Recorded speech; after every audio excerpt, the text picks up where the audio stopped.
J'avais l'impression de ne pas être comprise. Tout le monde veut être apprécié, validé. Et jusqu'à ce qu'il y ait eu Ebola en Guinée où j'ai tout perdu. Et il a fallu chercher du travail, mais difficilement par mon nom, parce que je suis connue. Les grandes équipes de sport arrivent au top niveau parce qu'elles sont accompagnées. Les personnes qui veulent réussir, atteindre le sommet, doivent accepter que nous les accompagnons. Et elles doivent comprendre que c'est un investissement. Beaucoup de gens veulent se coacher, mais beaucoup de gens ne veulent pas payer le prix. Non. Tout le monde te dit oui, je veux, et quand tu envoies, tu dis ah, la figure change.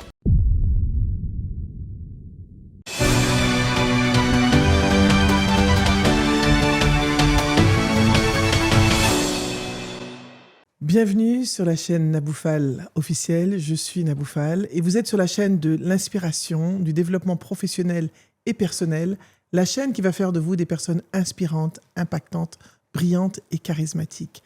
Et aujourd'hui, j'ai une invitée particulière, une invitée spéciale qui s'appelle Tissou Diallo Touré.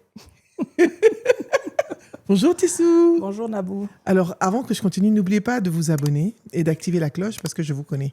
Vous allez profiter de notre super entretien sans vous abonner. Tissou, comment vas-tu? Je vais très bien Nabou. En tout cas, merci d'être là. Merci pour l'invitation. Alors, Tissou, dis-nous, qui es-tu? Présente-toi un petit peu. Est-ce que ton émission va suffire pour dire qui est Tissou? Tu vas essayer? Donc, Tissou Touré s'appelle Aïssatou Diallo Touré. Je suis guinéenne, grandie en France et au Sénégal, donc je suis une citoyenne du monde.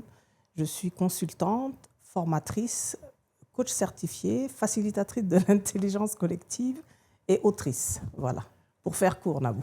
D'accord, waouh, c'est super. Je sens qu'on va avoir beaucoup de sujets qu'on va aborder. Tissou, parmi toutes ces casquettes, quelle est celle qui te tient le plus à cœur? Celle qui me tient le plus à cœur, en fait, elles se rejoignent. Il y a un dénominateur commun qui est l'humain. Donc, je les adore toutes. J'adore toutes ces casquettes-là parce que, justement, je fais ce que je fais parce que je suis passionnée par l'humain, Nabou. Et quand tu parles de passionné par l'humain, qu'est-ce qui t'a amené à cette passion de l'humain? En fait, ça ne m'a pas amenée. Je pense que je suis née comme ça parce que depuis toute petite, j'aime aller vers les gens, j'aime écouter les gens, j'aime faire rire les gens, j'aime discuter, j'aime échanger. Donc, je pense que je suis née avec cette passion. Avec la passion de l'humain. Avec la passion de l'humain. Et professionnellement, quel a été ton parcours, en fait, ton histoire, ton parcours professionnel? Mon parcours professionnel, donc moi, j'ai étudié en France. Au primaire, j'ai commencé par la France. Après, je suis arrivée au Sénégal où j'ai fait le reste de mon parcours scolaire jusqu'à la terminale. Et ensuite, je suis repartie en France pour mes études. Et après mes études, j'ai commencé à travailler dans une société d'export de sucre, où j'ai passé 2 ans. Et après cette société, je suis arrivée en Guinée. Je suis arrivée en Guinée parce que mon père venait de racheter une société d'assurance et il m'a demandé de venir en Guinée pour travailler dans cette société. Donc j'ai commencé à travailler dans cette société, sachant que je n'avais pas du tout fait d'études en assurance. Et l'année d'après, j'ai eu une bourse. Et je suis repartie en France pour étudier l'assurance. Et ensuite, je suis revenue un an après. Il m'a nommé DGA de cette structure. Mais ça ne collait pas. Ça ne collait pas, donc j'ai démissionné. Et il m'a confié son usine de savon, où j'ai passé 3 ans, où j'ai appris énormément de choses. Mais vers la fin, ça ne s'est pas très bien passé. Donc j'ai été licenciée par mon papa. Et après, je me suis focalisée sur mes business, sachant que je faisais de l'entrepreneuriat en étant salariée déjà. Donc là, je me suis concentrée sur 3 de mes structures. Donc j'avais une épicerie fine où je représentais des marques, des très grandes marques européennes. J'avais aussi une société de formation où j'étais associée avec un ami. Donc c'est plutôt lui qui gérait cette société. Et j'avais une maroquinerie que j'avais transformée en cadeau d'entreprise. Et jusqu'à ce qu'il y ait eu Ebola en Guinée où j'ai tout perdu. Oui, j'imagine. J'ai tout perdu et il a fallu chercher du travail. Mais difficilement par mon nom, parce que je suis connue. Mais finalement, il y a une société qui m'a accueillie. Je ne sais pas s'il faut que je le dise. Tu peux. Voilà, Orange. J'ai passé 7 ans et demi à Orange, où c'est vraiment à Orange que j'ai appris. J'ai tout appris parce que je suis née dans une famille connue. Donc, tout était facile pour moi. Donc, je n'ai pas vraiment appris ce qu'on apprend quand on entre dans une entreprise parce que tout était facile. Et c'est vraiment à Orange où j'ai appris ce qu'il faut apprendre d'une entreprise, etc., etc. Donc voilà mon parcours. Alors, moi j'entends deux choses dans ce que tu dis. Il y a deux choses qui sont très intéressantes. Tu m'as dit la première fois, ça n'a pas collé dans la compagnie d'assurance. Et ensuite, tu as quitté l'usine. Et qu'est-ce que tu as appris de ça? Parce que c'est quand même fort. Tu dis, j'ai été licenciée par mon père. Donc, c'est quand même des choses qui sont fortes. Hein, et c'est même violent quand tu le dis. Non, c'est vrai, ça peut paraître violent. Qu'est-ce qui n'a pas collé? Quelle a été la leçon que tu as retenue de cela? Déjà, quand j'ai démissionné de la société d'assurance, c'est que je voulais faire des choses, mais je n'arrivais pas à les faire. Et donc, je ne me sentais pas à ma place. Donc, j'ai préféré partir. Je lui ai dit, écoute, je ne suis pas à l'aise, je n'apporte pas grand-chose, je ne suis pas utile parce que moi, j'aime être utile. Et donc, je préfère partir. Et donc, c'est là qu'il m'a confié les rênes de son usine de savon. Donc, je suis arrivée la première année, ça s'est très bien passé. J'étais là pour apprendre. Et quand j'ai compris comment ça fonctionnait, j'ai voulu faire des changements. Si tu me le permets, je ne vais pas rentrer trop dans les détails. Non, bien sûr que voilà. non. Juste il y a eu les leçons que tu as apprises. Voilà, il y a eu des problèmes, donc il m'a licenciée. Et les problèmes que j'ai... Enfin, les leçons que j'ai apprises, c'est que on a tendance à penser que lorsqu'on est issu d'une famille fortunée, tout est facile. Et je pense qu'il y a beaucoup de parents aussi qui ne pensent pas à préparer leurs enfants. On a voulu me confier des responsabilités trop tôt, trop jeune. Tu n'étais pas prête. J'étais pas prête. J'étais vraiment pas prête. J'ai fait des erreurs, je le reconnais. Ça a été difficile, mais je ne regrette pas d'être passée par là parce que ça m'a permis de me forger et ça m'a surtout permis d'apprendre. Parce que je pense que si je n'étais pas passée par cette expérience, je ne serais pas là où je suis aujourd'hui. Donc aujourd'hui, je sais ce que c'est qu'une entreprise. Je sais qu'il y a une hiérarchie. Je sais qu'il y a des procédures à respecter, etc., etc. Donc tu as appris, cette expérience t'a permis de comprendre l'entreprise. Ça m'a permis de comprendre déjà l'entreprise. Ça m'a permis de descendre de mon piédestal aussi. Parce que je pense que quand on fait tout pour nous très jeunes, on n'a pas vraiment...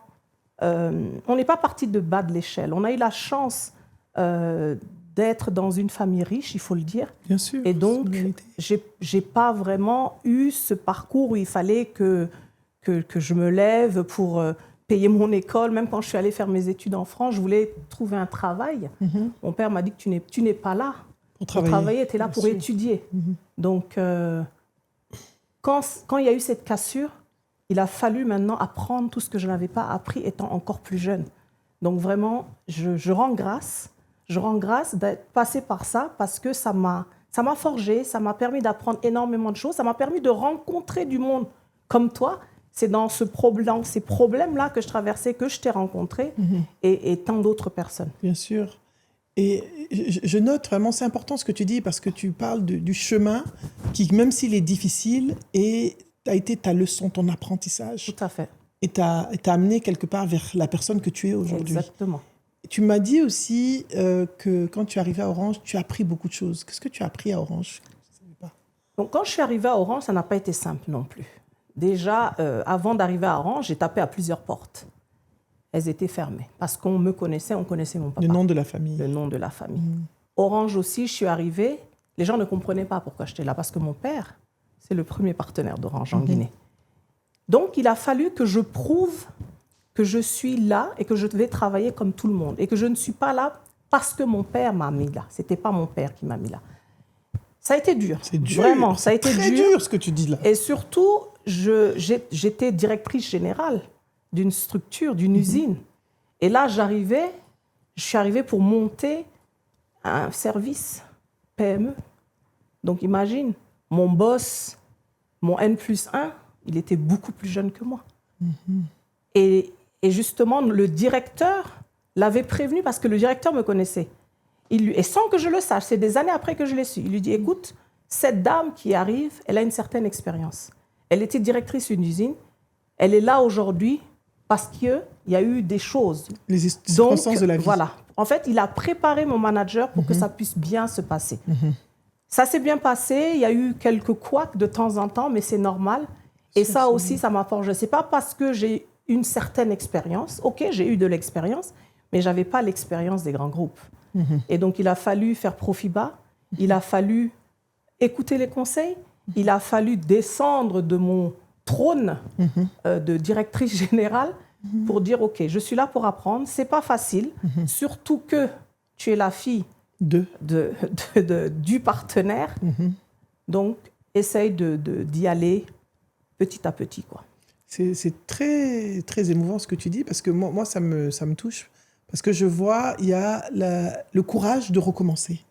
Tu es reparti à zéro, en fait, quelque part, pour moi. Et je pense qu'il y a beaucoup de leçons à tirer de ça. C'est l'humilité, c'est le courage de découvrir quelque chose de nouveau, le regard des autres. Tout à fait. Comment est-ce que tu l'as affronté, le regard des gens?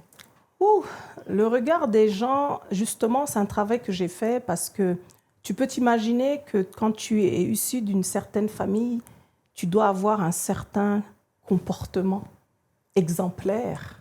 L'attente des autres. L'attente des autres. Tu ne peux pas faire, même de la famille, parce que quand toi, tu me connais, tu sais que je suis un électron libre. Tu es authentique. Je suis authentique. Je dis ce que je pense. Bien sûr, tu es toi. Je suis moi. Et donc, ça n'a pas été simple. Il y a eu des clashs, parce que je disais ce que je pense. Et on m'a même reproché à Orange d'être trop sincère, que tout ne se dit pas. OK, je ne comprenais pas vraiment pourquoi. Mais j'ai appris, je me suis dit, je suis dans un environnement où il y a plusieurs personnes qui sont ensemble et il faut, entre guillemets, cohabiter avec ces gens-là. Donc, il a fallu accepter, il a fallu comprendre. C'est là vraiment que j'ai commencé à faire un certain travail sur moi, avoir plus d'humilité, écouter, baisser un peu, savoir maîtriser mes émotions, parce que ça partait au quart de tour. J'avais l'impression de ne pas être comprise. En fait, j'ai toujours eu cette impression depuis toute petite. Et là, ça s'était renforcé. Je dis, mais personne ne me comprend, en fait. Donc, ça a été difficile. Ça a été difficile, mais je suis quelqu'un où ça se bouscule dans ma tête. Je déteste la routine, toi, tu le sais. Bien sûr. Et j'ai changé de poste 3 fois à Orange. J'ai fait 2 ans sur mon premier poste. Après, j'ai eu une promotion, je suis passée chef de division, où j'ai monté encore une division. Et après, je suis passée 2 ans à ce poste-là. Il y a eu Corona. Oui. Donc, j'étais dans la formation. Tout à fait. Et on ne formait plus. Bien sûr. Donc, comme on ne formait plus, il y avait plus de... C'était en ligne. Moi, je ne suis pas faite pour les formations en ligne. C'est difficile. Il fallait apprendre ça. Et après, j'ai fini dans la division communication interne. Mais à côté, je formais les gens. Donc, j'avais cette casquette de formatrice interne où j'ai formé les managers, j'ai formé les personnes, les populations commerciales, etc., quoi. Qu'est-ce que tu as appris dans ton parcours où tu me parles d'authenticité? Ce que je note, c'est que tu parles des limites de l'authenticité. Et tu as parlé de cohabiter, parce que tu as cette sincérité naturelle, cette authenticité, tu es juste toi, tu dis ce que tu as à dire, mais comme tu as dit, il fallait apprendre à cohabiter. Et moi, je dis souvent, il faut être authentique, mais quelque part, on ne peut pas être authentique tout le temps. Qu'est-ce que tu as appris sur les limites? Qu'est-ce que tu peux nous dire sur les limites de l'authenticité par rapport à... Il y a des limites. Moi, je ne dirais pas qu'il n'y a pas de limite. C'est juste comment est-ce que tu arrives à garder ton authenticité sans qu'il y ait de problème avec les autres. Donc, à un moment, je ne disais plus rien. J'ai préféré... Je n'ai pas voulu être hypocrite. Oui. Nabou, je n'ai pas voulu être hypocrite, donc je me disais, je me tais. Je me tais, j'observe. Ou je continue à être authentique, que ça plaise ou non. Donc, il y a beaucoup de personnes, c'est aller au clash. Mais ceux qui ont réussi à savoir qui est Tissou, parce que je connaissais vraiment pratiquement toute l'entreprise, parce que j'étais formatrice. Ces personnes-là sont restées dans mon cercle. Les autres, elles sont parties d'elles-mêmes. Moi, je ne repousse personne. Mais je pense qu'à un moment, parce que le gros problème que j'avais, c'est justement le regard des autres. Moi, je suis la Tissou avant, pas maintenant. Je voulais que tout le monde m'aime, alors que ce n'est pas possible. Tout à fait. C'est impossible. Donc, je ne comprenais pas que les gens me rejettent ou qu'ils ne soient pas alignés avec peut-être mes idées. Donc, c'est tout ce travail que j'ai fait pendant plusieurs années. Mais je pense que ça, c'est un peu tout le monde. Tout le monde veut être apprécié, validé. On a été élevé dans cette culture de la validation, de l'appréciation. C'est encore plus puissant et plus fort pour les femmes et encore plus fort peut-être dans notre culture et dans nos éducations. Tout à fait. Où on est très susceptible quand on n'est pas accepté quelque part. Et c'est une communauté. Tu viens d'une famille qui est quand même assez fermée, entre guillemets, hein, pas fermée dans le sens, mais tu comprends, où il y a quand même une hiérarchie, il y a le chef de famille, il y a toute la famille. Donc c'est une, je peux dire entre guillemets, un genre de dynastie quand même, où chacun peut trouver sa place, mais toi, tu es toi. Et tu n'es pas... tu es habitué à être entouré, protégé peut-être, et tu t'es retrouvé brutalement dans ce monde où tu dois composer avec d'autres gens qui doivent te découvrir. Je ne sais pas si j'ai bien résumé et reformulé. Après, ce n'est pas que le cercle d'Orange. Là, on est parti sur Orange parce que c'est vraiment là que j'ai appris. Parce que c'est vraiment grâce à Orange où j'ai pu développer une certaine partie de mes compétences et faire ce travail. Parce que c'était la première fois que j'étais dans ce genre d'entreprise. Les autres, c'était des PME. L'entreprise en France, je venais de débuter, je venais de terminer mes études. Après, c'était l'usine de mon père. Donc, c'est la fille du patron qui est la DG. Je pense que c'est faussé. C'est faussé parce que je ne me suis pas battue pour avoir ce poste, alors qu'à Orange, j'ai prouvé que j'avais ma place. J'ai prouvé que ce n'est pas parce que je suis la fille d'eux que je ne méritais pas d'être dedans, parce que j'ai eu ces remarques-là. Bien sûr. Donc, il a fallu prouver, même s'il y en a qui ne comprenaient pas, mais il a fallu que je prouve, parce que il y a beaucoup de choses qu'on entend, que ce soit Orange ou ailleurs, hein, où on te colle une image qui n'est pas toi. Bien sûr. Où on me traite d'hautaine, où on me traite que je ne me prends pas pour n'importe qui. Après, est-ce qu'il faut le prouver ou pas? Au début, je cherchais à prouver, à me justifier. Mais après, je me suis dit, mais à quoi bon se justifier? Ceux qui me connaissent m'acceptent. Ceux qui ne me connaissent pas, peut-être ils apprendront à me connaître. Donc après, il faut laisser faire les choses et elles se remettent en place toutes seules. Quel a été ton ressenti quand tu as lâché prise? Quand j'ai lâché prise, en fait, on a une paix intérieure qui s'installe. Après, je ne dis pas que cette paix est constante, mais au moins, on apprend à avoir cette paix petit à petit. Et chaque année, et chaque jour, on fait un petit pas. On fait un petit pas. Et le jour où on arrive à comprendre... En tout cas, aujourd'hui, je suis en paix par rapport à beaucoup de personnes autour de moi, déjà en dehors de la famille. Le plus dur à faire, c'est la famille. C'est la famille. Parce que c'est la famille. Mais à un moment, il faut choisir. Est-ce que je continue à être secouée encore par certaines choses, ou est-ce que je lâche prise aussi par rapport à la famille et je laisse le temps, je laisse l'univers faire le travail qu'il faut? Très puissant. Non, c'est puissant ce que tu dis. Ensuite, tu es arrivé, donc tu as formé beaucoup de personnes. Énormément. Et la formation, qu'est-ce que tu retiens? Qu'est-ce qui est important dans une formation de manager? Toi, en tant que personne, en tant que Tissou, qu'est-ce que tu penses qu'il est important d'avoir comme outil? Déjà, avant de répondre à cette question, moi, la formation m'est tombée dessus par hasard. Je ne pouvais pas imaginer que je pouvais former. Il a fallu qu'il y ait un événement et où je me suis retrouvée à faciliter un team building. Et c'est là que j'ai découvert une passion. Et justement, je te disais que j'avais une entreprise de formation, mais j'étais associée à un ami français qui habitait à Abidjan. Quand il y a eu la guerre à Abidjan, il a tout perdu. Je lui ai proposé de venir à Conakry. On a monté cette structure. Mais c'est lui qui s'occupait de ça. Et quand il est parti et que je me suis retrouvée seule, j'avais fait appel à une amie. C'est elle qui devait faciliter le team building. Elle a eu une urgence. Elle a dû partir. Et ben voilà Tissou, qui a déjà reçu un acompte. Et voilà que je me suis retrouvée dedans. Après, il faut délivrer. Après, je me suis formée. Et je me suis formée aussi à Orange. Parce que ce qu'il faut savoir, ils ont des écoles. Sûr. Et comme je m'occupais des managers, donc on recevait les contenus. Et c'est comme ça que j'ai pu vraiment me former dans le management et le leadership. Pour répondre maintenant à ta question, qu'est-ce qu'il faut avoir?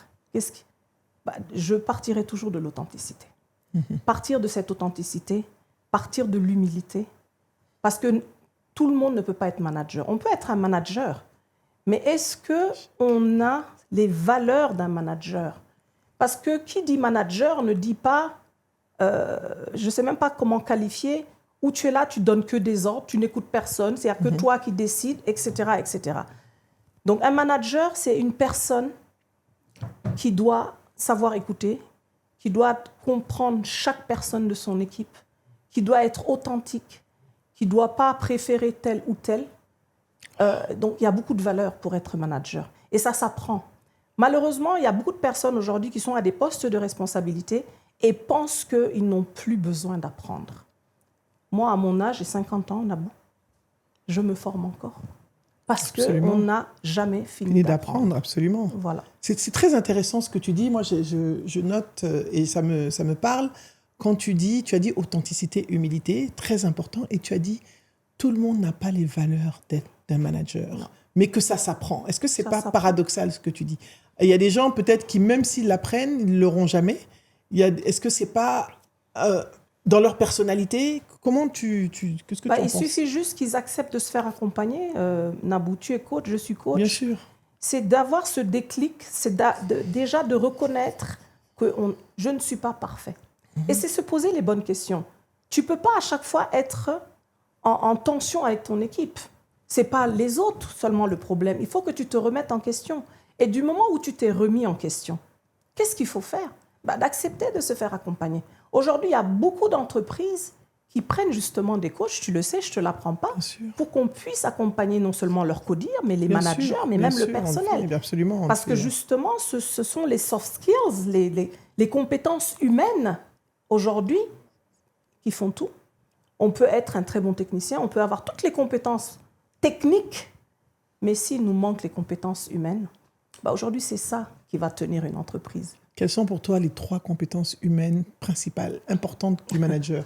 Je vais encore te le répéter. Vas-y, répète. L'authenticité. D'accord. L'humilité. OK. Et qu'est-ce que je pourrais dire d'autre? Il y en a tellement, mais si je devais citer une 3e, c'est aimer, c'est l'amour. L'amour? L'amour de l'autre. L'amour de l'autre. L'amour de l'autre, Nabou. Il y a tout type d'amour, mais si tu n'aimes pas l'humain, c'est difficile d'être manager. Waouh, j'adore. Et comment est-ce que quand tu dis authenticité, comment est-ce que le manager utilise son authenticité, l'exerce en fait, en situe, voilà? C'est d'être lui, tout simplement. C'est arrêter de jouer un jeu, c'est d'arrêter de porter des masques, c'est d'arrêter de faire croire qu'on sait tout, alors qu'on a des limites. Tu as une équipe qui t'accompagne, tu ne peux pas tout connaître. Moi, je n'ai pas honte. Je donne l'exemple d'Orange parce que c'est vraiment là que j'ai appris. Bien sûr. Je me suis retrouvée avec plein de petits jeunes. Je faisais partie des plus vieux de la direction, mais je ne connaissais pas les choses. Et je leur ai dit, écoutez, moi, je viens d'arriver dans une multinationale. Ça, je ne sais pas ce que c'est. Apprends-moi. Donc, ce manager doit accepter de reconnaître ses limites et se dire, ce n'est pas parce que c'est moi le boss que je suis le meilleur. Non. Tu peux te retrouver dans une équipe où tu as une personne qui est meilleure que toi. Et ça, il faut l'accepter. I love that. Et c'est ça qu'il faut accepter. Et les gens, malheureusement, ne l'acceptent pas. Et ça nous amène à l'humilité, en fait. Et ça nous amène à l'humilité, tout à fait. Tout à fait. Et ensuite, la 3e chose, tu as dit l'amour de l'autre. L'amour de l'autre. Nabou, si on n'aime pas l'humain, grand H, si on n'aime pas l'homme, grand H, comment veux-tu diriger ou accompagner des personnes si tu es en mal avec toi-même déjà? Parce que aimer l'autre, c'est donner de soi, c'est écouter, c'est se remettre en question. C'est tout ça le management, c'est tout ça le leadership, c'est tout ça être boss. Donc aimer quelqu'un, il faut apprendre. Après, c'est difficile, chaque personne est unique, chacun a son histoire. Tout à fait. Je ne suis pas là pour juger, Bien mais sûr. je dis toujours, lorsqu'on n'a pas reçu d'amour, comment voulez-vous qu'on donne de l'amour? Non. On ne peut pas donner ce qu'on n'a pas reçu. On ne peut pas donner ce qu'on n'a pas reçu. Mais est-ce qu'on peut apprendre à donner ce qu'on n'a pas reçu ou apprendre à recevoir pour mieux donner? Est-ce que c'est possible? C'est ce que je disais. On peut ne pas avoir reçu, donc être, mais peut-être qu'à un moment, on se rend compte que justement, il peut y avoir, c'est pour ça que je dis toujours, il faut être à l'écoute de ce qui se passe dans ton environnement. Il n'y a pas de hasard. Observation, écoute. Ressenti. Il peut y avoir une circonstance, je ne sais pas comment je t'ai connue, je ne me rappelle pas. Moi non plus, je ne me souviens plus. Je réfléchis, je voulais même te dire, j'essaie de chercher. Je ne sais plus. Je sais simplement que tu avais cette magnifique communauté pendant le Covid où on se retrouvait et on avait de magnifiques discussions et c'était comme une thérapie collective. Exactement. Tu te souviens les délires de Tissou? Mais on s'est connus avant ça. Oui, je sais, mais on s'est connus avant ça. On s'est connus avant ça parce que j'ai suivi une de tes formations. Je ne sais plus. Mais on s'est connus. En tout cas, il y a eu quelque chose qui a fait que Tissou et Nabou devaient se connaître et devaient faire un chemin ensemble. Tout à fait. Et il faut être attentif aux signes. Tout à fait. Très attentif aux signes autour de nous. Tout à fait. Mais justement, on est tellement pris dans nos problèmes, dans notre quotidien, qu'on ne prend pas le recul nécessaire pour se dire, bon, quelque chose peut nous arriver et on pleure. Moi, je réagissais comme ça avant. Mais maintenant, je dis, OK, je prends acte, c'est arrivé. Mais je te sens, en tout cas moi qui te côtoie depuis plusieurs années, j'aime la personne, tu es beaucoup plus apaisé. Je te sens en paix, je te sens aligné. Moi, je peux le dire parce que j'aime comment tu es, tu te gères. Je me gère. Tu vois, je sens ça. Je sens que émotionnellement, tu attendais tellement d'amour parce que tu donnes beaucoup. Exactement. Et le problème des gens qui donnent, ils pensent qu'ils vont. Et je t'ai toujours dit que tu me rappelles toujours ma mère. Je le dis. Et d'ailleurs, elle s'est retrouvée dans ton livre. Hein. Elle adore. À chaque fois, elle m'appelle. Elle me dit, mais non, mais elle parle de moi. Je dis, elle ne parle pas de toi, elle parle d'elle. Mais à chaque fois, et c'est bizarre, j'ai la chair de poule parce qu'il y a beaucoup de choses comme ça. Et ça m'a. Dès que je t'ai rencontré, je t'ai dit ça d'ailleurs. Tu me l'as dit. À chaque fois, et ça n'a pas loupé. Hein, à chaque fois, mais c'est de moi qu'elle parle. Et j'ai offert à ma tante aussi parce que c'est des choses dans lesquelles les gens se retrouvent. Et bon, sans digresse, on a parlé de ta casquette d'autrice aussi. Oui. Tu as écrit, et la semaine dernière, il y a quelques semaines, en tout cas, il y a quelques semaines, bon, on ne sait pas quand ça va. 10 jours, mais ce sera peut-être le podcast dans quelques semaines. Ils ne savent pas. Il y a quelques semaines, moi, on a participé au salon du livre féminin de Dakar, et tu as présenté ce livre magnifique que j'ai eu la chance de parcourir. Vivre de bonheur, et tu as gagné le prix littéraire Ken Bougoul, qui est une fierté pour nous tous. Nous-mêmes, on dirait que c'est nous qui avons eu le prix. Fatim et moi. Non, parce que ça nous fait plaisir. Moi, je me dis, dans notre communauté de coachs, quand quelqu'un a quelque chose, c'est pour nous tous. Ouais. Tu comprends? C'est très important de... Je dis, quand on parle d'empowerment féminin, c'est bien tout ça. Mais l'empowerment féminin, c'est quand l'autre réussit, c'est que j'ai réussi aussi. Tout à fait. Pour moi, c'est ça. Tout à fait. Si l'autre a fait quelque chose qui est bon pour nous tous. Et lorsque je t'ai écouté, quand tu as reçu ce prix, tu as dit, ce livre est fait pour aussi aider les gens à se reconstruire. Je voudrais qu'on parle de cette partie-là, de comment est-ce que Vivre de bonheur, qui est là, moi, vous allez bientôt me dire, oui, on fait comment pour l'avoir? Oui. Donc, Vivre de bonheur, qui est un livre magnifique, hein, une très, très belle histoire, très profonde. Il y a beaucoup de profondeur dans ce livre. Qu'est-ce qui t'a amené à écrire celui-là? C'est pas le premier. Non. Mais celui-là, c'est quand même, il est plus abouti et il nous parle. Okay. Tu vois, on se retrouve dedans. Chacun peut trouver quelque chose qui va l'aider dans ce livre. Comment est-ce que tu es arrivé à ça? À écrire ce livre. À écrire ce livre qui est aussi quelque chose qui aide. Ce livre, déjà, c'est mon projet de vie. D'ailleurs, quand je fais la dédicace, à chaque fois, je dis Vivre de bonheur, c'est un projet de vie. Et si je te dis où j'ai vraiment creusé Vivre de bonheur, tu ne vas pas le croire. Vivre de bonheur, c'est un outil de coaching que j'ai développé. Mais le livre ne parle pas de l'outil. Oui, bien sûr. C'est un roman. Oui, je sais que c'est un roman. Voilà, c'est un roman où je raconte l'histoire d'une famille, de Mouni, de Maf. Absolument. Maf, c'est un monsieur qui est fortuné, qui va se faire... il va se retrouver en prison à cause de sa femme et de son meilleur ami. Mais la question centrale du livre, c'est de dire, est-ce que lorsque notre vie, elle bascule, il faut basculer avec? Forcément non, il faut rester sur le chemin et avancer. Et dans ce livre, toute la première partie, après chaque chapitre, je mets le lecteur face à lui-même en disant, si tu étais à la place de ce personnage, qu'est-ce que tu aurais fait? Et après, je continue l'histoire jusqu'à la fin. Donc, qu'est-ce qui m'a fait écrire ce livre? Vivre de bonheur, c'est tout un projet. Il y a le livre et il y a d'autres choses. Et vivre de bonheur, ça fait des années que je voulais développer, parce que je souhaitais vivre de bonheur, moi.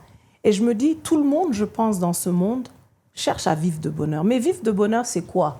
Est-ce que c'est avoir beaucoup d'argent? Est-ce que c'est voyager dans tous les pays du monde? Est-ce que c'est lié seulement au matériel? Forcément, non.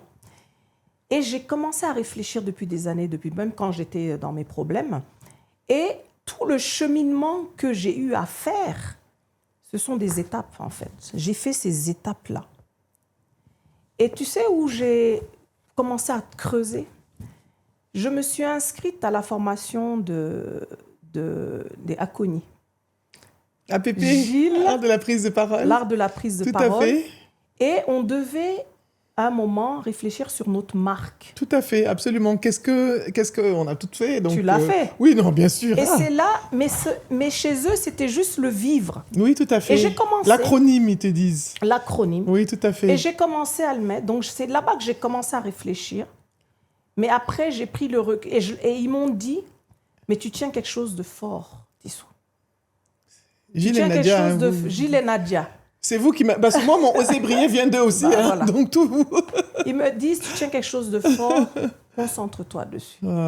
Et c'est comme ça, j'ai réfléchi, j'ai discuté aussi avec Sami Khalel. Oh, j'adore Sami. Ah et oui, Sami Khalel. Sami Khalel ah, aussi, oui, quand Sami. je lui ai présenté le Sami, truc, il est extraordinaire.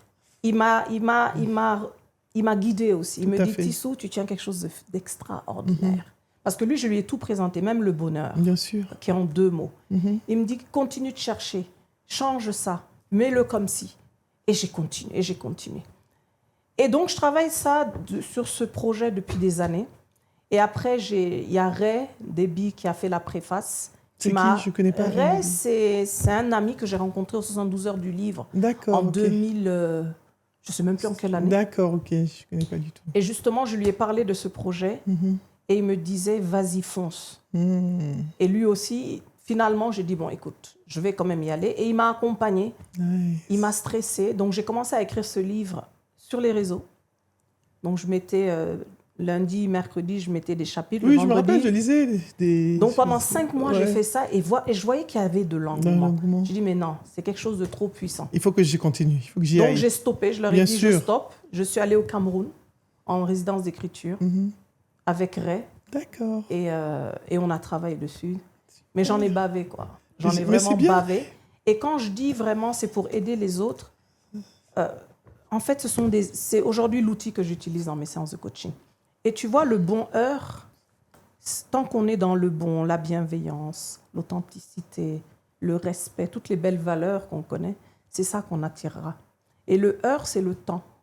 Quand quelque chose nous arrive, il ne faut pas laisser pourrir la situation. Moi, c'est ce que j'avais fait, Nabou, rappelle-toi. Tu me souviens. J'étais à terre, je suis restée à terre. À terre, bien sûr. Il fallait remonter. Il faut se lever à un moment. Il faut se lever à un moment. Et le heurt aussi, c'est que tout ce qui doit nous arriver, ça prend du temps, il ne faut pas être pressé. Donc, il y a plein de messages autour de vivre de bonheur. Déjà, vivre, on est là, on dit vivre, ok, mais c'est quoi vivre? Il y a des épreuves, il y a des douleurs, il faut savoir composer avec, il faut savoir se reconstruire. Il faut des fois lâcher certaines choses pour pouvoir accueillir. On peut pas... Il faut lâcher pour accueillir. Il faut lâcher pour accueillir. C'est une clé accueillir. que tu nous donnes, là. Voilà. Est-ce que tu peux nous donner quelques clés de vivre de bonheur que notre audience peut... En attendant que vous lisiez le livre, quelques clés, là, je viens d'en donner une. Il faut lâcher. D'accord. Il y a beaucoup de gens, quand ils traversent des épreuves, déjà, ils ne parlent pas, ils gardent tout. Et prenons juste un exemple. Nabou, on va remplir une bouteille, on remplit. À un moment, si on ne la vide pas, ça déborde. Tout à fait. Et donc, toutes ces émotions qu'on accumule, moi, c'est ce qui m'est arrivé en 2021. Tout à fait, je me souviens. Oui, j'accumule. Je me souviens très bien. J'étais même venue te voir à Dakar. Voilà, ça se transforme en maladie. Ça peut aller jusqu'à la dépression. Et donc, il faut vider la bouteille. Donc, lorsqu'on a des choses douloureuses, lorsqu'on traverse des situations, il faut les sortir. Faites-le sortir. Vider. Vous avez une clé déjà. Lever, c'est le vider. Vider, d'accord. Mais il y a beaucoup d'exercices que je fais faire. Oui, il y a bien beaucoup, sûr. Voilà. Et après, comme je dis, on veut se reconstruire, mais il y en a, par exemple, ils veulent quelque chose, mais ils veulent garder le pourri avec eux. Mais ce n'est pas possible. Il faut lâcher un moment. C'est comme si on construisait sur de la gangrène, en fait. Exactement. On ne peut pas. Il faut nettoyer. Il faut nettoyer. Il faut nettoyer et ça poussera tout seul. Et il faut surtout accepter. C'est pas facile, hein. C'est très difficile. Mais je veux dire, la vie est faite d'épreuves. Et moi, je dis, de toute façon, c'était écrit que ça devait arriver. Quand tu dis qu'il faut accepter, qu'est-ce qu'il faut accepter? Il faut accepter, par exemple, quand je recherche un marché, je ne l'ai pas. Ah oui, on lâche prise. On lâche prise. Mais il y en a, je recherche un poste. Bien sûr. Il y a des personnes, des fois, que j'accompagne. Moi aussi, d'ailleurs. Complètement perdues. Oui, dès je ne comprends pas. J'ai pas réussi, mais c'est pas grave. C'est pas grave. Et par contre, ça me parle parce qu'il y a un livre que j'ai lu, je ne sais plus de qui, et le monsieur disait à chaque fois, j'ai un livre il y a peut-être 15 ans, no, c'est next opportunity. La prochaine opportunité. Tout à fait.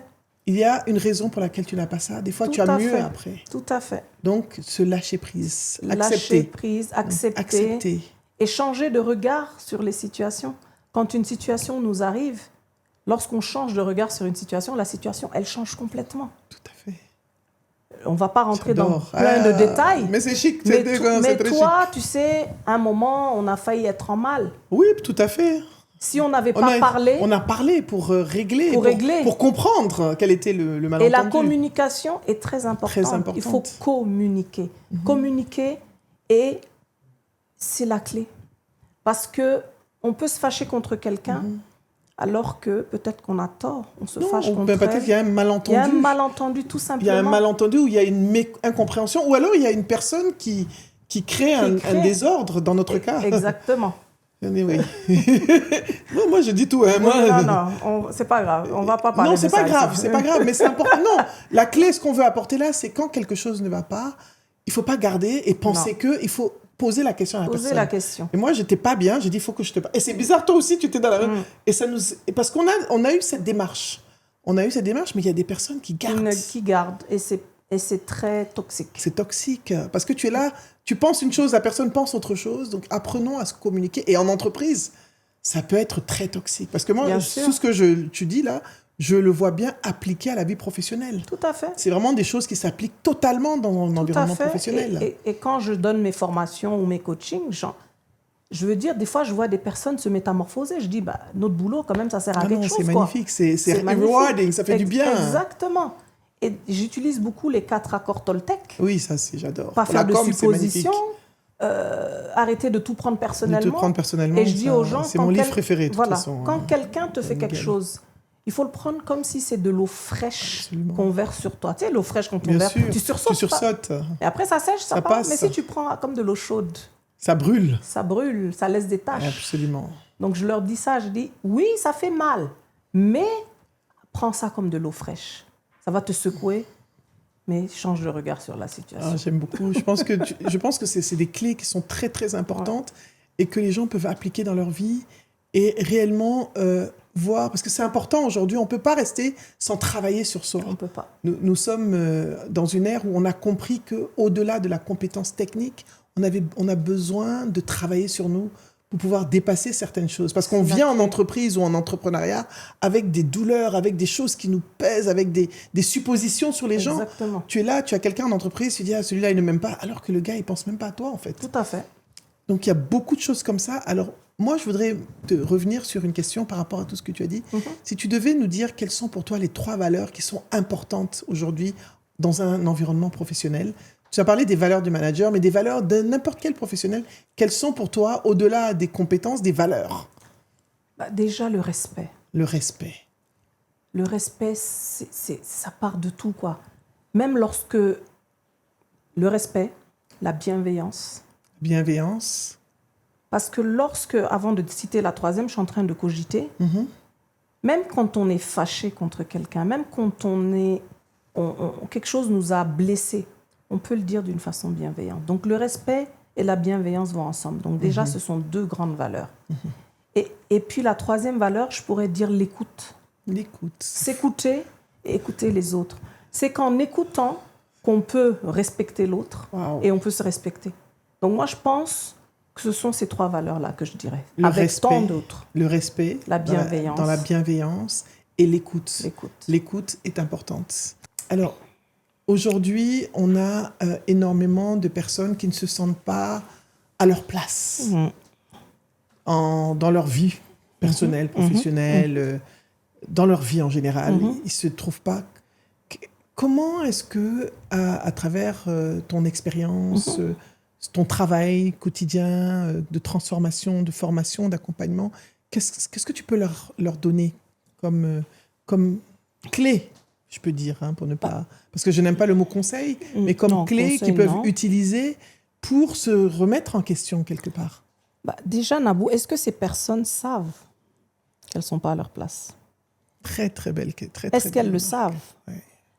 Ce qu'elles traversent, est-ce qu'elles ont pris le recul nécessaire pour se dire « je ne vais pas bien, j'ai besoin d'aide ». Je pense que c'est le premier pas. Il faut déjà qu'elles prennent conscience qu'elles ne sont pas à leur place. Mais est-ce qu'elles seules peuvent le savoir? Voilà la question. Est-ce que, peut-être dans leur environnement professionnel, personnel, je ne sais pas, quelqu'un pourrait leur dire « Ah, qu'est-ce qui ne va pas ?» Moi, je prends mon cas. Quand j'étais à Orange encore, mon ancien patron, pas le premier, mais le suivant, le DRH, Souabdine Bangora, à qui je fais coucou. Bonjour, Souabdine. Il me dit un jour, mais j'étais tellement mal, Nabou, mais mal. Et c'est quelqu'un d'exceptionnel. C'est le seul à Orange qui a su que je n'allais pas bien. Waouh. Et il me dit un jour dans son bureau, j'étais assise, il me dit « Tissou, à chaque fois qu'on te voit, tu souris tout le temps, tu fais plaisir à tout le monde. Mais moi, quand je te vois, quand je regarde tes yeux, je vois de la tristesse. » Et j'ai explosé en larmes. Waouh, c'est... Donc c'est lui qui a vu et qui a fait que je me suis dit « Non, là, il faut que je me prenne. » Il faut que je me lâche. Tu avais ton masque. Et je me suis lâchée, je lui ai tout raconté. Et jusqu'à aujourd'hui, on est devenus de très bons amis. On travaille ensemble. Et il m'a dit aussi, parce qu'à un moment, moi, on ne peut pas me manager. C'est difficile. Je suis une personne difficile à manager. Je sais que j'ai beaucoup de défauts, mais je connais mes défauts et je sais ce que je veux et je sais ce que je ne veux pas. Mais j'étais là parce qu'il fallait que je me reconstruise. Et j'étais là parce que je devais apprendre aussi. Je me suis dit non. Mais j'ai beaucoup de patrons, même les DG, je ne dirais pas leur nom, qui m'ont dit « Tissou, il faut que tu bosses pour toi. Tu ne peux pas être... Tu as une certaine expérience et ce que tu apportes, tu pourrais plus nous apporter en étant externe. À l'extérieur, absolument. Et c'est là. Donc, je les remercie parce que j'aurais pu rester, mais bon. Ta mission était finie là-bas. Ma mission était finie. J'étais en train de m'éteindre. Voilà, je me souviens très bien de cette période-là. J'ai appris, mais à un moment, au bout de la 7e année, je dis, mince alors. Qu'est-ce qu'il te manquait quelque chose? Tu avais besoin de donner aussi. Tu avais besoin de partager, tu avais besoin de transformer, tu avais besoin d'impacter. Et on ne pouvait pas venir, parce que c'est Tissou, la fille d'eux, créer un poste spécialement pour moi. Ce n'est pas possible. Donc, j'ai eu le courage de me préparer sur 1 an. Et après, je suis allée voir le nouveau. J'ai dit, écoute, je viens te voir parce que vraiment, ça... Il dit, je sais pourquoi tu es venu me voir. Tu as même fait un examen de coaching sur moi. Hein. Tu ne te souviens pas? Coucou Patricia. Ouais, Patricia a fait le podcast aussi. Tout à fait. Et là, je lui ai dit, écoute, il me dit, je sais pourquoi tu es là. J'ai dit, ouais, il faut que je parte. J'ai atteint ma limite, en fait. Je ne me sens plus utile. Et j'ai du mal à me lever le matin pour venir au travail. Et tu vois, lorsqu'on est entouré de ce genre de personnes qui arrivent à... J'ai parlé d'écoute, j'ai parlé de bienveillance, j'ai parlé de respect. Il m'a écouté avec respect et bienveillance. Il a compris exactement ce que je recherchais. Après, je ne dis pas que c'est toute l'entreprise, mais je veux dire, si ce n'est pas possible, il m'aurait dit que ce n'était pas possible. Mais il a vu qu'en restant là, il ne pouvait pas m'offrir ce que je voulais. Tu n'étais plus à ta place. J'étais plus à ma place. Et à un moment... Justement, il faut que les gens arrivent à détecter ça pour revenir à ce que tu disais. Je ne suis plus à ma place. Donc, il y a des symptômes. Hein. Il y a des choses qui peuvent nous arriver. Si tu as du mal à te lever le matin. Il y a un problème. Et c'est qu'il y a un problème. On a des clients comme ça qui sont envoyés par l'entreprise. Et tu es là, tu ne sais même pas, c'est l'entreprise qui fait le coaching. Tu es là et te dis, je ne suis pas à ma place. Voilà. Waouh. Ou tu es au boulot, tu t'enfermes dans ton bureau, tu pleures des heures. Ou quand on te confie une mission, tu mets 15 ans avant de finir la mission. Bien sûr, tu n'as pas envie. C'est qu'il y a un problème. Donc, quand ça arrive, posez-vous la question. Pourquoi est-ce que je réagis comme ça? Pourquoi est-ce que j'ai du mal à aller au travail? Pourquoi? Et après, c'est d'avoir le courage de bouger. Comme on dit, il n'y a que les arbres qui ne bougent pas. Comme dit le Dr Seuss, don't move, you're not a tree. You're not a tree. Bouge, tu n'es pas un arbre. Voilà, tu n'es pas un arbre. Ça a l'air bête ce truc, mais c'est tellement puissant. Il n'y a que les arbres qui ne bougent pas. Tout bouge. Parce que même les objets là, qui nous entourent, on les bouge. Oui. Même les fleurs, on peut les cueillir, mais un arbre, c'est difficile d'enlever, sauf si tu le coupes. On ne va pas venir te couper quand même. Donc bouge, quitte cet environnement et va dans l'autre. Parce qu'après, l'environnement est toxique. Et même s'il n'est pas toxique, tu n'es tellement pas à ta place qu'il devient toxique par défaut. C'est ce que je veux dire, en fait. Oui, j'ai compris. C'est que tu es dans un mood, mais tellement pas bien que ton environnement... Tu le vois toxique. Tu le vois toxique, même s'il n'est pas toxique. Et peut-être même tu vas toxique. contribuer à le rendre toxique, cet environnement. Et tu le vis toxique. Et tu le vis toxique. Tout à fait. Très important, très profond et très important ce que tu dis. Moi, je voudrais revenir sur la reconstruction. La reconstruction, parce que c'est le thème essentiel du livre. Et c'est ton thème, en fait. C'est ça ton thème. C'est ton thème, parce que je t'ai dit... La reconstruction, c'est la transformation. La transformation, parce que quand on se reconstruit, on a une démarche de transformation. Tout à fait. Comment est-ce que je peux... pas moi, mais bon, je parle à mon audience, à notre audience qui nous suit aujourd'hui. Il y a beaucoup de personnes qui se posent des questions aujourd'hui. On est dans une époque de questionnement, de remise en question, parce que le monde n'est pas celui de nos parents, où on avait un 9 to 5, où on avait un business, on se dit ça va être toujours comme ça. Nous allons beaucoup plus en profondeur.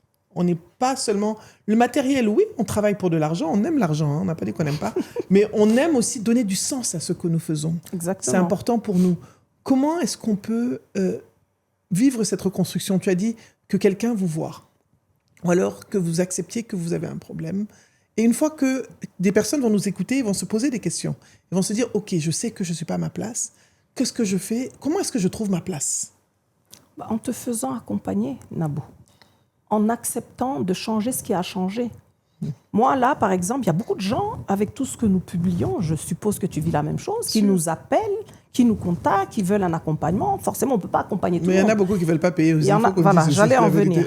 Faut parler de ça. J'allais en venir. C'est du temps, c'est de l'énergie, c'est des outils qu'on met à disposition. Et on ne peut pas espérer se transformer en 3 à 4 séances. C'est pas possible.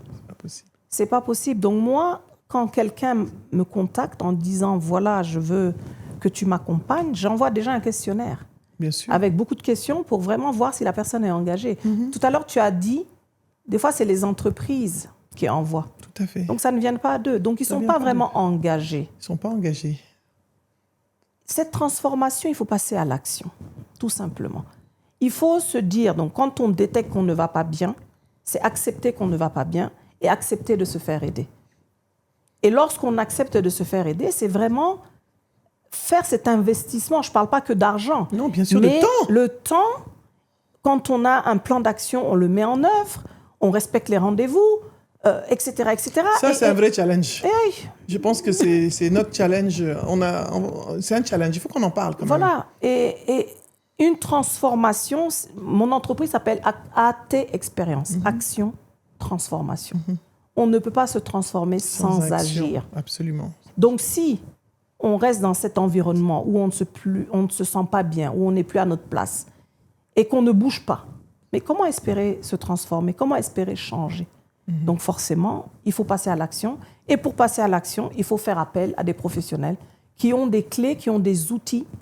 On dit beaucoup de mal de nous, hein, mais il faut essayer. Non, on dit du mal de nous. En fait, c'est pas que les gens disent du mal de nous. C'est que la culture du coaching, la culture de l'accompagnement, et les gens déjà, il y a aussi des gens qui ont besoin de thérapie avec des psychologues. Moi, j'ai des clients qui viennent. Je ne suis pas en mesure de les accompagner. Je leur dis commencez par une thérapie. Tout à fait. Et après, quand vous avez fini, on va travailler ensemble. On n'a pas dans nos environnements cette culture. C'est comme si on avait échoué ou on a un aveu de faiblesse. C'est comme ça que je le perçois. Et on ne veut pas le dire. Il y a des gens que tu coaches qui se cachent. Ouais. Se cache. Ou alors, je me rappelle une amie qui a dit à son mari, Anne, te coach, mais une dame que je connais, tu as un coach? Mais qu'est-ce que tu as? Tu n'as pas de problème, tout va bien. Tu vois, il y a une stigmatisation de la personne qui se fait coacher. C'est tout à fait Donc, ça. on doit déconstruire ça aussi. Je pense qu'on nous contribuons à cette déconstruction en faisant comprendre que les grandes équipes de sport arrivent au top niveau parce qu'elles sont accompagnées. Tout à fait. Et les personnes qui veulent réussir, atteindre le sommet, doivent accepter que nous les accompagnons. Tout à fait. Et elles doivent comprendre que c'est un investissement. Quand tu donnes de la valeur à ta personne, tu investis sur soi. Exactement. Parce que beaucoup de gens veulent se coacher, mais beaucoup de gens ne veulent pas payer le prix. Non, ils ne veulent pas. Moi, je le vois tous les jours. Je pense que toi aussi. Tous les jours. Tout le monde te dit oui, je veux. Et quand tu envoies, tu dis la figure change. Ou on te dit vous vous êtes pas trompé sur le chiffre. Moi, je me trompe pas. C'est ce qu'ils demandent. C'est leur problème. C'est même pas mon problème. Non, parce que tu as des gens qui t'écrivent des conseils. J'ai fait une vidéo il y a 2-3 jours sur TikTok. Je sais pas si... J'ai dit on ne donne pas de conseils. La même façon que vous vendez. Oui, j'ai vu. Tu as vu, non? Et tous les coachs, j'ai vu plein d'amis coachs là. Tous les coachs ont parlé. Moi, j'ai rigolé. Gilles Ataïe, dit toi tu as ri, Marie Fadiga qui est thérapeute, plein d'amis qui sont dans l'accompagnement sont venus et dire on n'en peut plus, quoi, parce que des gens qui sont dans le couple, etc. Les gens ne se rendent pas compte qu'il y a de la valeur au service. Tout à fait. Et c'est pour ça que je pense qu'on a cette même approche. C'est pour ça que j'ai personnellement une préférence pour le B2B. Parce que le B2C est épuisant, en fait. C'est épuisant. On ne peut pas, de toute façon. On est des humains. On est des humains. On a des limites. On a des limites aussi. Absolument. C'est quand on nous dit, oui, mais t'es coach, toi, tu as des outils. Cette affaire-là, il faut qu'on en parle. Ça, c'est un autre palabre. Exactement. On a aussi besoin d'être accompagné. On a besoin de souffler. Donc, on ne peut pas tout prendre parce que c'est beaucoup d'énergie. Ah oui, on absorbe beaucoup... Voilà, on est humain. On est humain. Moi, j'ai fait une formation il y a quelques semaines. Je me suis formée au Reiki, au niveau 1 de Reiki, qui aide énormément à canaliser les énergies de l'extérieur, à se libérer. Je l'ai fait, pas peut-être pour accompagner les gens, mais je l'ai fait peut-être plus pour moi, pour me soigner moi-même, pour travailler sur moi. Merci Fifi pour la formation. J'ai fait ça avec une dame magnifique qui va aussi, avec qui on va faire un podcast certainement pour parler du Reiki. Elle est aussi dans l'accompagnement. Et je pense qu'on doit accepter que même si vous n'êtes pas prêt à investir sur vous, regardez nos vidéos, allez sur nos pages de réseaux sociaux, lisez nos livres. Je pense que c'est important. Tout à fait. Il y a des conférences qu'on organise. Il y a des conférences, ça peut être un déclic. Absolument. Mais vraiment, il faut se prendre en main. Il faut se prendre en main. Quand on ne peut pas changer si on ne se prend pas en main. Et ce n'est pas quelqu'un d'autre qui va vous aider. Parce que même nous, coachs, on ne vous aide pas, on vous accompagne juste. Nous-mêmes, on a des coachs. Voilà, nous-mêmes, on a des coachs. Moi, je veux dire, on les accompagne pour qu'ils puissent voir le bout du tunnel. On leur met une espèce de torche, on les aide à regarder, à fouiller ce qui ne va pas, mais il faut que ça vienne de vous, il faut que vous soyez investis dans cette démarche-là. Je pense que j'ai jamais parlé de ça avec les gens, mais ça, c'est important. Alors, moi, je voulais te dire autre chose, un dernier point, parce qu'on a parlé des managers tout à l'heure. Et à chaque fois que je vais dans une entreprise ou que je suis... Il y a le manager qui me dit, il faut absolument que tu accompagnes mes équipes, ils sont compliqués. Et après, les équipes me disent, en fait, c'est lui le manager, le problème. Comment est-ce qu'on gère ça? Parce que c'est pas évident. Et je pense que ça t'arrive aussi, c'est la même chose. On me dit, mais non, c'est lui. Le DG a besoin de coaching. Mais il n'est pas conscient de ça. Ou alors, ils sont conscients, ils ferment les yeux. Ça m'est arrivé plusieurs fois. Oui, ça arrive tout le temps. Mais comment tu le gères, toi, ça? Alors, moi, je m'assois avec le DG, j'ai des conversations, mais je ne le gère pas en... Ils ne sont pas prêts, en fait, parce qu'ils ne sont pas prêts à se remettre en question. Souvent, quand les gens ont une position, ils se disent, comme tu as dit, ils n'ont pas forcément les valeurs du manager. Tout à fait. Ils ont la position du chef, mais ils ne sont pas des managers, en réalité. Mais pourtant, il y en a... Moi, j'ai eu affaire à... Il y en a, ils ne veulent pas. Ah oui, ça, je sais. On a beau, parce qu'on va faire des retraites, on va faire ils sont pas prêts. Des coachings de groupe, mais ils sont souvent absents, déjà. Ça, j'ai vécu ça. J'ai vécu ça dans une entreprise, en Guinée d'ailleurs. Le gars, il a disparu. Il a trouvé le moyen. C'était celui qui avait le plus besoin de ça, et c'est celui qui a disparu. Ouais. Par contre, j'ai accompagné des entreprises, et la personne, enfin les DG, ont reconnu que le problème venait de lui, en tout cas une personne particulièrement, et a accepté de faire ce travail-là. Wow, ça, c'est exceptionnel. Et ça, c'est exceptionnel. Mais c'est pour ça que je dis, tant que la personne n'a pas cette conscience, peut-être qu'elle l'a, hein, de dire le problème c'est moi et peut-être qu'il faudrait que je fasse le travail pour changer. Après, c'est difficile. Oui, tout à fait. Alors moi, j'ai un client qui, lui, il a reconnu, ça a été difficile, mais maintenant, c'est lui qui me harcèle même pour faire les sessions.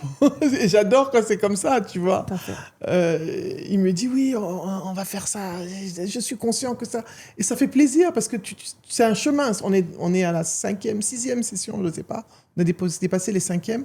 Et là, c'est maintenant qu'il y a cet engouement, ce déclic, etc. Parce qu'il commence à toucher du doigt les résultats. Il touche des doigts, voilà. Et il sait qu'il est... Bon, c'est un manager, directeur et tout. Mm-hmm. Donc, voilà. Donc, les chers managers, directeurs, posez-vous les bonnes questions. Je pense que le message que je reçois dans ce que tu dis, c'est pas parce que je suis manager que j'ai les formations, je suis tout puissant. Non, je peux être le problème, en fait. Je peux être le problème. Et comment je dois adresser ce problème? Je dois peut-être demander même un 360 pour savoir Exactement. ce que les gens pensent de moi. Qu'est-ce que les gens pensent de moi? Comment est-ce que je peux m'améliorer et quelle est la démarche que je dois entreprendre? Tout à fait. Je pense que ça, on n'a jamais parlé de ça avec... j'ai jamais eu à parler de ça avec les autres coachs, formateurs et tout. Et voilà. Je ne sais pas combien de temps il nous reste, les gars. 2 minutes? Ok, waouh. Attends, je me rassois bien. Tiens, l'affaire là, ça finit vite, hein. On a parlé go. C'est chic. On a beaucoup parlé même. Non, c'était profond, c'est surtout ça. Ouais. C'est que Alors, il ne nous reste pas beaucoup de temps. Nous arrivons à la fin de notre échange. Merci déjà, Tissou. Merci. Mais je n'ai pas fini, j'ai encore besoin de toi. D'accord. Je voudrais que tu t'adresses à la caméra et que tu donnes ton conseil de fin à notre audience. Qu'est-ce que tu peux leur donner comme conseil pour, voilà, comme tu veux. Vraiment ce que tu as envie de leur donner, de partager avec eux. Le conseil que je donnerais, ce n'est pas un conseil que j'ai inventé, c'est juste dire qu'il n'y a pas plus important que vous, en fait. La personne la plus importante de votre vie, c'est vous. Et donc, vous ne pouvez pas gérer les autres, vous ne pouvez pas gérer votre famille, vous ne pouvez pas gérer vos collègues, vous ne pouvez pas gérer vos amis si vous-même, vous n'allez pas bien. Donc, faites en sorte d'aller d'abord bien et vous verrez que ça sera beaucoup plus simple de pouvoir aider les autres, que ça soit enfant, mari, papa, maman ou sœur, oncle, toutes les personnes qui vous entourent, c'est d'abord vous. Occupez-vous de vous. Ayez en tête que si vous tombez, ce serait dommage, quoi, tout simplement. Donc, pensez à vous occuper de vous et surtout détecter quand ça ne va pas bien et accepter de vous faire accompagner. Merci beaucoup, Tissou. Merci d'avoir été là. Merci. Pour ta générosité pendant ces échanges, ton authenticité et ta sincérité légendaire. En tout cas, merci infiniment. C'était magnifique. Et tu es la bienvenue. Hein. Tu reviens quand tu veux. Je reviens. Toi-même, tu sais. Je reviens bientôt. Il y a beaucoup de choses à dire. Tu reviens quand tu veux. C'est chez toi. Comme je dis aux autres coachs, c'est notre maison. Donc, tu es la bienvenue. Je pense qu'on a besoin de notre espace aussi. On peut partager, on peut s'exprimer, où les gens doivent comprendre ce qu'on fait. Exactement. Je pense que c'est peut-être ça. Ils ne comprennent pas toujours ce qu'on apporte et ce qu'on fait. Et merci d'avoir été là. Pour ceux qui viennent d'arriver, je suis Nabou Fall. Vous êtes sur la chaîne Nabou Fall officielle, la chaîne du développement professionnel et personnel, la chaîne de l'inspiration, la chaîne qui va faire de vous des personnes impactantes, inspirantes, brillantes et charismatiques, et la chaîne où nous recevons des charismatiques qui vous apportent de la valeur afin que vous deveniez la meilleure version de vous-même. N'hésitez pas à faire vos commentaires. Et si vous voulez le livre, écrivez, je vous donnerai mon email et on fera une commande pour vous. Et je pense que je vais créer un book club. Hein. J'y pense. Ouais. Hein. Avec les livres, j'ai eu le livre de Gilles Attali, il y a d'autres livres qui viennent. Donc je pense que ça peut aussi beaucoup aider les gens. Les gens me demandent des livres. Souvent, on donne des références occidentales, mais maintenant, on a nos écrivains, on a nos coachs, nos formateurs qui ont on a des productions locales. Exactement. Et je pense que c'est important. Donc, je sais que je suis bavarde.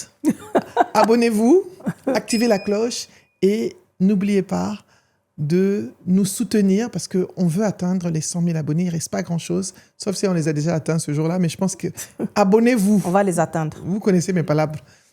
Au revoir, à bientôt.